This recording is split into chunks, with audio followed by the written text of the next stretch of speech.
آئندہ چند روز میں مجھے ان مہاجروں کی لسٹ مل گئی جو مالی لحاظ سے مستحکم تھے اور ضرورت مند مہاجروں کی خاطر خواہ مدد بھی کرتے تھے۔ کچھ مہاجر ایسے بھی تھے جن کے سابقہ جاننے والوں نے بتایا کہ مشرقی پاکستان میں ان کی مالی حالت اچھی نہ تھی، لیکن نیپال پہنچنے کے بعد وہ کھلے مکانوں میں رہنے لگے اور کھلا خرچ بھی کرنے لگے۔ ان لوگوں نے نیپال میں اپنے اپنے ضرورت مندوں کے حلقے بنا رکھے تھے جن کے ساتھ تقریباً ہر روز محفلیں جمتی تھیں۔ ان فارغ البال مہاجروں کی تیسری قسم وہ تھی جنہیں سابقہ مشرقی پاکستان میں ان کے بتائے ہوئے ایڈریس کے مطابق کوئی بھی نہ جانتا تھا، حتیٰ کہ ان کے شہر، گلی، محلے والے بھی ان سے ناواقف تھے۔ سفارت خانے سے مجھے رجسٹرڈ مہاجروں کی فہرستیں مل چکی تھیں۔ ان کے علاوہ مہاجروں نے بھی اپنی طرف سے مکمل فہرست تیار کر رکھی تھی۔ دونوں فہرستوں میں ان تیسری قسم کے مہاجروں کے مکمل پتے درج تھے، لیکن ان کو جاننے اور پہچاننے والا کوئی نہ تھا۔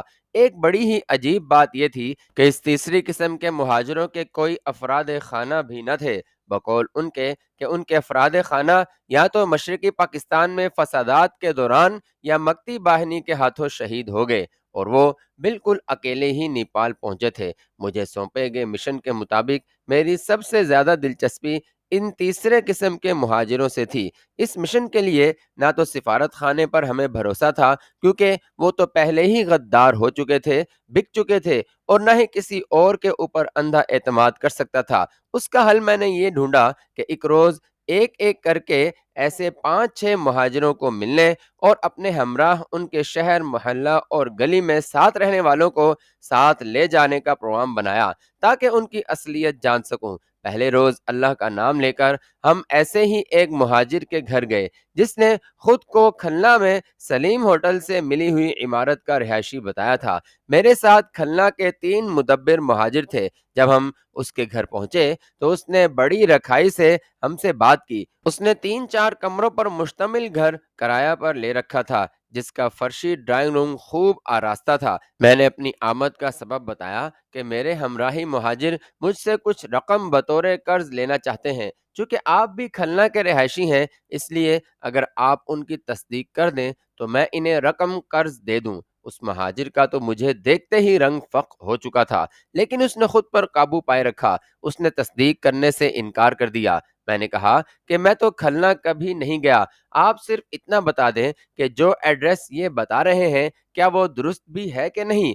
ان مہاجروں کو جیسے میں نے کہا تھا انہوں نے اپنے ایڈریس، گلی، محلہ وغیرہ بتائے جو کھلنا میں موجود ہی نہ تھے۔ ایسا کرنے سے میرا مقصد اس کی اصلیت جاننا تھا۔ صاحب خانہ نے بڑی بے رخی سے یہ ایڈریس سنے اور کہا کہ ہاں سب ٹھیک ہے، اب آپ چلے جائیں۔ میں نے اس کے رویے پر کوئی توجہ نہ دیتے ہوئے اس سے پوچھا کہ آپ کھلنا میں کیا کام کرتے تھے اور آپ کے ریکارڈ کے مطابق آپ سلیم ہوٹل سے ملحقہ بلڈنگ میں رہتے تھے، تو اس بلڈنگ کے مالک کا کیا نام تھا؟ میرا سوال سن کر وہ آپے سے باہر ہو گیا اور ہمیں فوراً گھر سے نکل جانے کا کہا۔ میرے ساتھ آئے ہوئے مہاجروں کے بھی رنگ اڑے ہوئے تھے۔ اس سے پہلے کہ وہ میرا ارادہ سمجھ پاتا میں نے اسے گردن سے پکڑ کر فرش پر گرا دیا۔ میں نے اس کی گردن ایسے طریقے سے پکڑی تھی کہ اس کے منہ سے سوائے خر خر کے کوئی آواز نہیں نکل سکتی تھی۔ مجھے اس پر تو شک ہو گیا تھا۔ اب یقین کے لیے میں نے پسٹل نکال کر اس کے سر پر لگاتے ہوئے ساتھ آئے مہاجروں سے کہا کہ اس کے کپڑے اتار کر اس کے مسلمان ہونے کی تصدیق کرو۔ انہوں نے چیک کیا تو وہ غیر مسلم نکلا۔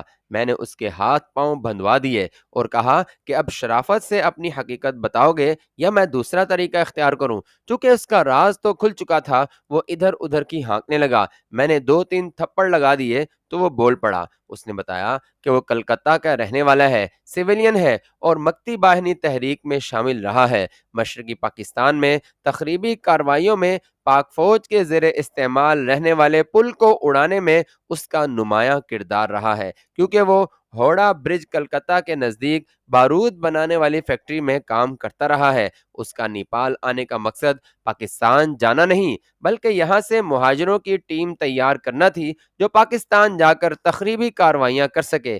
یقیناً آپ سوچتے ہوں گے کہ اتنی جلدی اور اتنی آسانی سے اس نے سب راز کیوں اگل دیے۔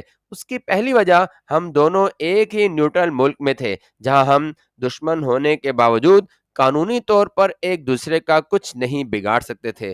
دوم، اسے میری اصلیت کا بھی علم نہیں تھا۔ میرے نیپال آنے سے پہلے ہی وہ ان کارروائیوں میں مصروف تھا۔ اس نے مزید بتایا کہ نیپال میں مزید اس کے 8 ساتھی بھی موجود ہیں جو انہی کارروائیوں میں مصروف ہیں، جو سب مہاجروں کے بھیس میں ہیں۔ یہ سب بتا کر اس نے کرخت لہجے میں کہا، تم جو کوئی بھی ہو، میرا کچھ نہیں بگاڑ سکتے ہو۔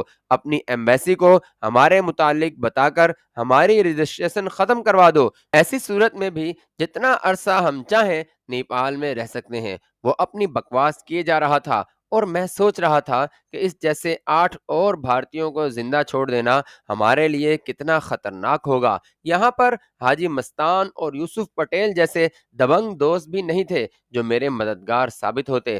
ان کمبختوں نے مہاجروں کی قسم پرسی کا فائدہ اٹھا کر بہت سوں کو اپنا ہم نوا بنا لیا ہوگا۔ میں تو اپنے ساتھ آنے والے مہاجرین پر بھی اعتماد نہیں کر سکتا تھا۔ اس کو مار دینے کے بعد اس کی لاش کو ٹھکانے لگانا بھی ایک مسئلہ تھا۔ نہ کھٹمنڈو بڑا شہر تھا اور نہ کوئی میرے پاس گاڑی تھی۔ ایک اہم بات کہ مزید 8 بھارتی یہاں پاکستان دشمن سرگرمیوں میں مصروف ہیں۔ سب سوچ کر میں نے ایک پلان بنایا۔ عام حالات میں یہ ایک کمزور پلان تھا، لیکن حالات کے تقاضے کے مطابق مجھے اس سے بہتر کچھ نہ سوجھا۔ میں نے اپنے ساتھ آنے والے تینوں مہاجروں کو فارغ کیا اور انہیں سختی سے ہدایات کی کہ اپنے اور میرے یہاں آنے کا ذکر کسی سے بھی نہ کریں، حتیٰ کہ اپنے گھر والوں سے بھی نہ کریں۔ میں نے سارا پلان پہاڑی کوئلوں کی اس بھری ہوئی انگیٹھی کو دیکھ کر بنایا تھا جو اس مکتی باہنی کے کارکن کے ڈرائنگ روم میں تھی۔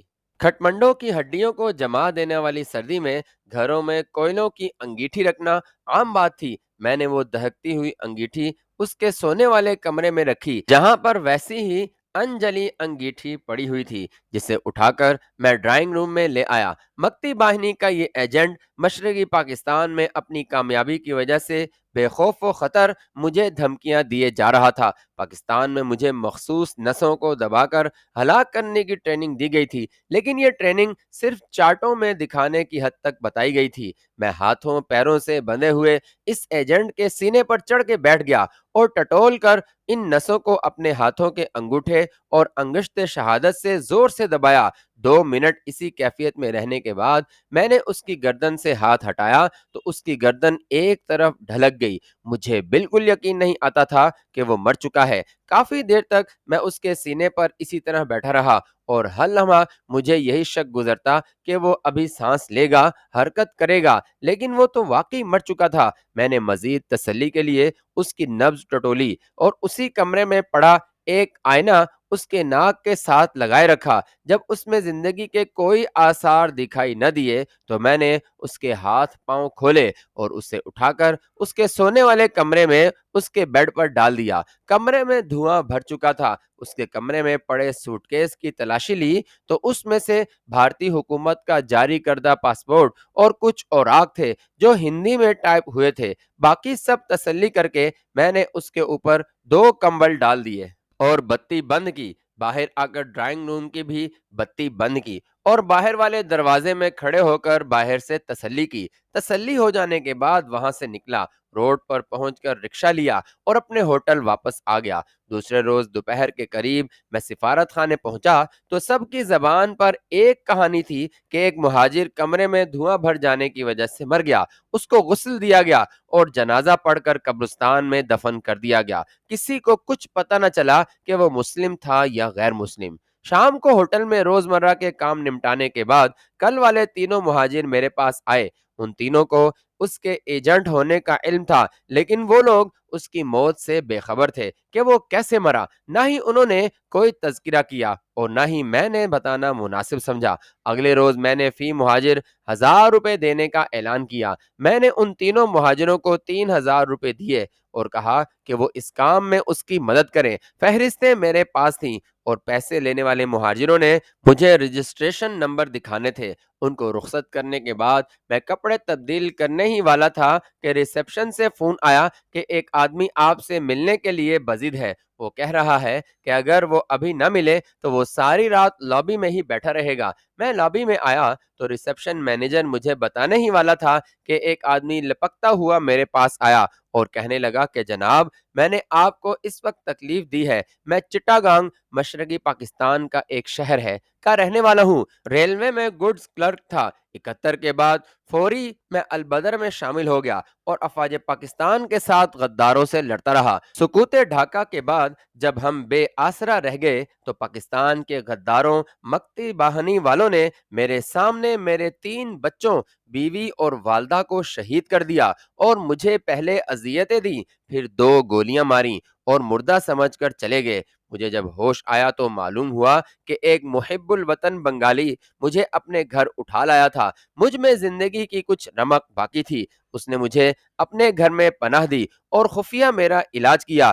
2 برس کے بعد میں اس قابل ہوا کہ میں چل پھر سکوں۔ ہم دونوں ریلوے کالونی میں رہتے تھے اور دوست بھی تھے۔ اس نے مجھے کچھ رقم دی اور قریب 1 برس تک چھپتا چھپاتا بھارت میں بھٹکنے کے بعد چند ماہ پہلے یہاں پہنچا ہوں۔ آپ کی آمد کے بعد مہاجروں میں طرح طرح کی چیمی گوئیاں ہو رہی ہیں۔ میں یہاں اکیلا اور تنہا ہوں اور ایک پڑھے لکھے بزرگ جو شاعر بھی ہیں میرے ساتھ ایک کمرے میں رہتے ہیں۔ چونکہ دن میں آپ کے گرد مہاجروں کا ہجوم ہوتا ہے یا آپ ایمبیسی میں ہوتے ہیں جہاں ہمارا داخلہ ممنوع ہے، اس لیے اس وقت ملنے کو چلا آیا۔ میں اس وقت ملاقات سے چڑچڑا سا ہو رہا تھا۔ میں نے کہا کہ اگر پیسے چاہیے تو صبح ایمبیسی میں رجسٹریشن نمبر لے کر آ جانا، لیکن اس نے کہا کہ مجھے مالی امداد ہی چاہیے۔ میں نے کہا کہ وہ سچا ہے تو میرے ساتھ باتھ روم چل کر اپنے زخم کے نشان دکھائے۔ وہ فوراً چلا آیا۔ اس نے اپنی میلے کپڑے اتارے۔ اس کا جسم زخموں کے نشانوں سے چور تھا۔ اس کے نشان دیکھ کر مجھے بھارت میں مجھ پر کیا گیا تشدد ہیچ لگا۔ اس نے کپڑے درست کیے، میں نے اسے گلے سے لگا لیا اور ہم دوست بن گئے۔ نیپال میں میرے مشنوں میں اس نے میری بہت ہیلپ کی۔ پھر پاکستان چلا گیا جہاں آ کر وہ فیصل آباد میں ریلوے میں ملازم ہو گیا۔ اس نے شادی کی اور ایک بھرپور زندگی گزار رہا ہے۔ سیکیورٹی کے پیش نظر آئندہ میں اسے محسن کے نام سے لکھا کروں گا۔ اس نے مجھے بتایا کہ اس وقت ملاقات کے لیے اس لیے آیا ہوں کہ میں اور میرا ایک ساتھی 3 دن سے بھوکے ہیں۔ میرا ساتھی سخت بیمار ہے اور زندگی موت کی کشمکش میں ہے۔ میں نے ہوٹل سے کھانا پیک کروایا اور ریسیپشن سے ہوٹل کے ڈاکٹر کو بلایا، ٹیکسی لی اور اس کے گھر پہنچ گئے۔ وہاں 2 بوسیدہ دریاں تھی جس میں سے ایک پر وہ بیمار لیٹا ہوا تھا اور بخار میں تپ رہا تھا۔ کمرہ بہت ٹھنڈا تھا، کمرے میں ہیٹر بھی نہیں تھا۔ ڈاکٹر نے اسے چیک کیا، ٹیکا لگایا اور دوائی دی اور کہا کہ اس کی یہ حالت بھوک اور سردی کی وجہ سے ہے۔ میں انہیں اپنے ساتھ ہوٹل لے آیا۔ ہوٹل کے ساتھ گیسٹ ہاؤس میں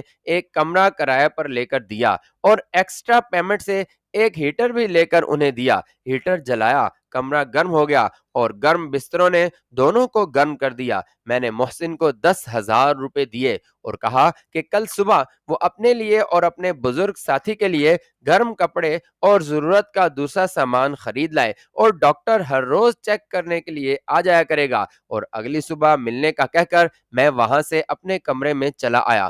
کمرے میں پہنچ کر سوچنے لگا کہ ہر انسان اپنی مصیبتوں کو دوسروں کی مصیبتوں سے بڑا سمجھتا ہے، اور اگر سب کی مصیبتیں لے کر سب کا الگ الگ ڈھیر لگا دیا جائے اور کہا جائے کہ اب وہ اپنی پسند کی مصیبت اٹھا لے تو یقیناً وہ اپنی ہی مصیبت والی ڈھیری اٹھائے گا۔ یہ انسانی فطرت ہے کہ وہ خود کو دوسروں سے زیادہ مصیبت زدہ سمجھتا ہے۔ دوسرے روز میں نے صبح بازار جا کر بریف کیس خریدا اور اس میں انڈین کرنسی ڈال کر بینک میں جا کر نیپالی کرنسی تبدیل کروا لی۔ اس 5 لاکھ انڈین کرنسی کے بدلے 5,50,000 نیپالی کرنسی ملی۔ ایمبیسی پہنچا تو وہاں مہاجروں کا ہجوم تھا جنہیں میرے نمائندوں نے ان کے سیریل کے اعتبار سے لائن میں بٹھایا ہوا تھا۔ میں سیدھا سفیر کے کمرے میں پہنچا اور رسمی علیق سلیق کے بعد میں نے کہا کہ مہاجروں کے ہمدردوں نے کچھ رقم بھیجی ہے، میں چاہتا ہوں کہ آپ اپنے دست مبارک سے افتتاح کریں۔ سفیر پہلے تو جھجکا، مگر پھر سیاسی مصلحت کی بنا پر اس کام کے لیے راضی ہو گیا اور اپنے بال اور ٹائی سیٹ کر کے اپنے دونوں سیکرٹریوں کے ہمراہ دلہا بنے باہر تشریف لے آیا۔ سفارت خانے کے ملازمین نے سفیر کی اس تقریب کا سنتے ہی 2 ٹیبل اور کرسیاں باہر لان میں رکھ دیں۔ میں نے انہیں کہا کہ اب مہاجروں کے نمائندوں کے لیے بھی کرسیاں منگوا دیں۔ وہ شہرت کا یہ موقع گنوانا نہیں چاہتا تھا، اس نے مجبوراً کرسیاں لانے کا کہا۔ اسی دوران سفارت خانے کا کیمرہ مین بھی ایسی جگہ کھڑا ہو گیا جہاں سے وہ سفیر کی سخاوت کو فلم میں بند کر سکے۔ ایمبیسی گیٹ بند تھا، وہاں پر 2 گارڈز کھڑے تھے۔ جب اندر کی تیاری مکمل ہو گئی تو مہاجروں کے نمائندوں کو بلایا گیا، جنہوں نے الیک سلیک کے بعد کہا کہ چونکہ یہ رقم پاکستان یا ایمبیسی کی طرف سے نہیں ہے بلکہ آصف صاحب کے ٹرسٹی کی طرف سے ہے، اس لیے اگر سفیر صاحب اس کو تقسیم کرنا چاہتے ہیں تو وہ ایمبیسی کے احاطہ سے باہر آ کر تقسیم کریں۔ دوسرا، شاہ نیپال کی طرف سے دیے گئے 20,000 کمبلوں اور UNO کی طرف سے دیے گئے دودھ اور دیگر سامان کا حساب بھی دیں۔ سفیر کے وہم و گمان میں بھی نہ تھا کہ اسے ایسی صورتحال کا سامنا کرنا پڑے گا، بس لگا سفیر ادھر ادھر کی ہانکنے۔ دوسری طرف دل جلے مہاجروں کے نمائندے، جنہیں شاید پہلی بار سفیر سے دو بدو بات کرنے کا موقع ملا تھا، تابڑ توڑ حملے کیے جا رہے تھے۔ مجھے بھی اس صورتحال کا اندازہ نہ تھا کہ ایسا ہو سکتا ہے۔ سفیر نمائندوں کی اونچی آواز میں بات کرتے دیکھ کر خوفزدہ ہو گیا اور اس نے سفارت خانے کے تمام گارڈز کو ہتھیار نکالنے کا حکم دے دیا۔ پاکستانی ملٹری اٹارچی بھی اپنے نائبین کے ہمراہ وہاں آ گئے۔ میں کرسی سے اٹھا تو مہاجرین کے تمام نمائندے بھی گارڈز کے سامنے جا کر کھڑے ہو گئے۔ میں نے سفیر سے کہا کہ آپ یہ کیا کر رہے ہیں؟ اپنے ہی ہم وطنوں کے ہاتھوں مروانا چاہ رہے ہیں؟ اگر یہی بات ہے تو سب سے پہلے میرے سینے پر گولی مروا دیں۔ یہ کہہ کر میں بھی گارڈز کے سامنے کھڑا ہو گیا اور ہم سب یک زبان ہو کر بولے کہ چلاؤ گولی، اگر ہمت ہے تو ہمیں مار دو۔ ہم لاکھوں مکتی باہنی کے لوگوں کے خوف سے خوفزدہ نہیں ہوئے تو تم کیا ہماری زبانیں بند کرنا چاہتے ہو؟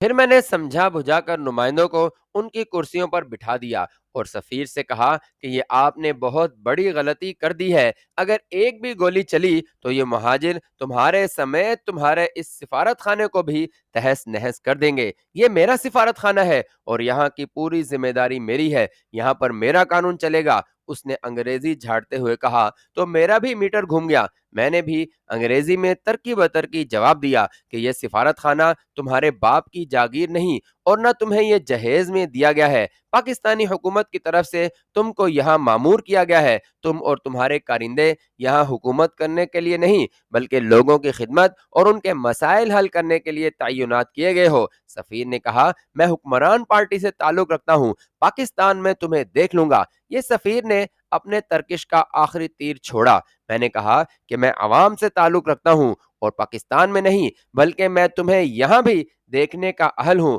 اور تمہیں سبق سکھانے کا حوصلہ رکھتا ہوں۔ میرے اس جواب پر سفیر بالکل حوصلہ ہار گیا۔ اونچی آواز میں ہماری اور سفیر کی گفتگو باہر کھڑے مہاجروں تک صاف پہنچ رہی تھی۔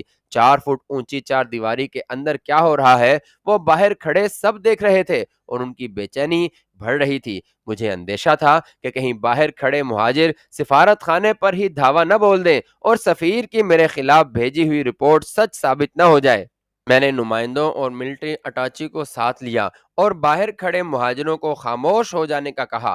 وہ ذرا ٹھنڈے ہوئے تو میں نے کہا کہ خدا را یہ کیا تماشا ہے؟ آپ کے ساتھ جو بھی زیادتیاں ہوئی ہیں وہ ہم سب کا ذاتی معاملہ ہے۔ اس طرح شور کر کے باہر والے لوگوں اور ایمبیسیوں کو مطلع تو نہ کریں، وہ ہماری تفصیلی رپورٹ اپنے ممالک کو بھیجیں گے اور ساری دنیا ہم پر ہنسے گی۔ میں آپ کو یقین دلاتا ہوں کہ آئندہ آپ لوگوں کے ساتھ زیادتی نہیں ہوگی۔ میری یہ مختصر بات سن کر سب خاموش ہو گئے۔ میں نے ملٹری اٹاچی کے سربراہ جو کہ کرنل تھے، وہ بھی سفارت خانے کی اس بے ایمانی پر خاصے خفا نظر آ رہے تھے، سے کہا کہ سر مہاجرین کو امداد تقسیم کرنے تک آپ ہمارے ساتھ رہیں، کیونکہ حکومت کی نااہلی اور ان لوگوں کی بدعنوانیاں دیکھ کر اب لوگوں کا انحصار صرف پاکستان آرمی پر ہے۔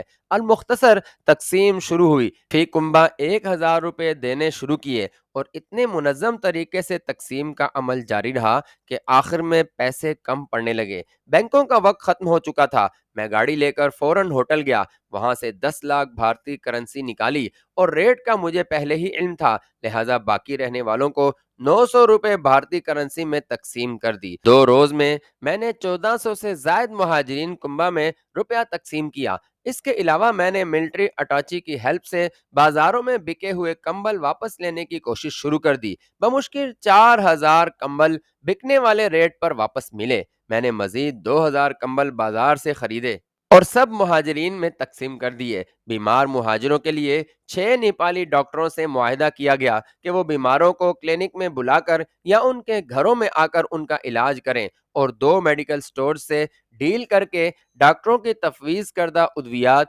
مہاجروں کے نمبر نوٹ کر کے دے دیا کریں، اور اس کام کے لیے ان کو ایڈوانس رقم کی ادائیگی کر دی گئی۔ میں نے سارے روپے اس لیے تقسیم نہ کیے تھے کہ نہ جانے ان کو کب تک یہاں رہنا پڑے گا اور کب کس وقت اچانک پیسوں کی ضرورت پڑ جائے۔ سفیر صاحب نے میرے متعلق کیسی کیسی رپورٹیں اپنے محکمے اور اپنے پارٹی لیڈر کو بھیجیں یہ تو معلوم نہ ہو سکا، لیکن پاکستان واپس آنے اور کچھ عرصے بعد محکمے سے علیحدگی پر مجھے احساس ہوا کہ مجھ پر نیپال میں اپنے ایسے حق گوئی کے جرم کی سزا کی وجہ سے پاکستان میں ہر قسم کی ملازمت کے دروازے بند کر دیے گئے تھے۔